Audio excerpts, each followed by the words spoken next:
Have you ever been genuinely kind to someone, put in real effort, made yourself available, and watched them drift towards someone who did half of that?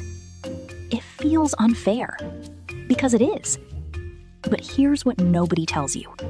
Fairness has nothing to do with attraction. Psychology does. And once you understand the contrast effect, that pattern will never confuse you again. Your brain doesn't evaluate people in absolute terms. It evaluates them by comparison. Whatever came before something shapes how you experience what comes next. Let me explain it more clearly. A warm shower feels hotter after a cold one. A mediocre meal tastes better after a bad one. The same logic applies to people. When someone around you is extremely agreeable, extremely available, extremely eager, your brain uses that as the baseline. And anyone who doesn't follow that pattern immediately registers as different, more interesting, more valuable. Not because they're better, because they're contrasting. This goes back to a core principle in psychology called adaptation level theory. Your brain constantly recalibrates what's normal based on recent experience. Once something becomes the expected baseline, it stops registering. Think about it. You stop noticing the hum of a fan after 5 minutes. You stop noticing a familiar smell when you've been in the room too long. The same thing happens with people. When someone is always nice, always available, always warm, your brain files them under expected. And expected things don't trigger excitement. They trigger comfort at best.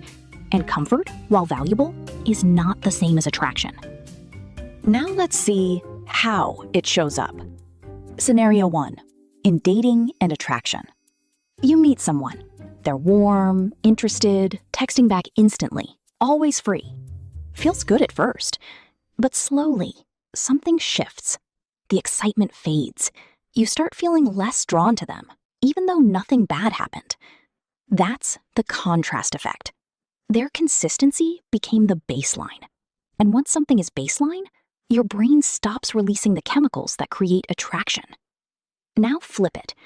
Someone who is warm, but occasionally takes time to respond, who has their own life, their own opinions, who sometimes says, "I can't make it." Your brain has no stable baseline for them. Every interaction feels slightly new, and newness triggers attention. This isn't about playing games. It's about understanding that your nervous system is wired to notice contrast, not consistency. Scenario 2. In social perception. Think about the most memorable person in any room you've been in. They probably weren't the most agreeable. They had a distinct point of view. They pushed back on something. They said the thing others were thinking, but didn't say. That's contrast working at a social level. When everyone is performing likability, the person who simply is themselves, with edges and opinions intact, stands out immediately. Scenario 3. In professional settings. The person who agrees with everything in a meeting registers as background noise. The person who respectfully challenges an idea or offers a different angle is the one people remember.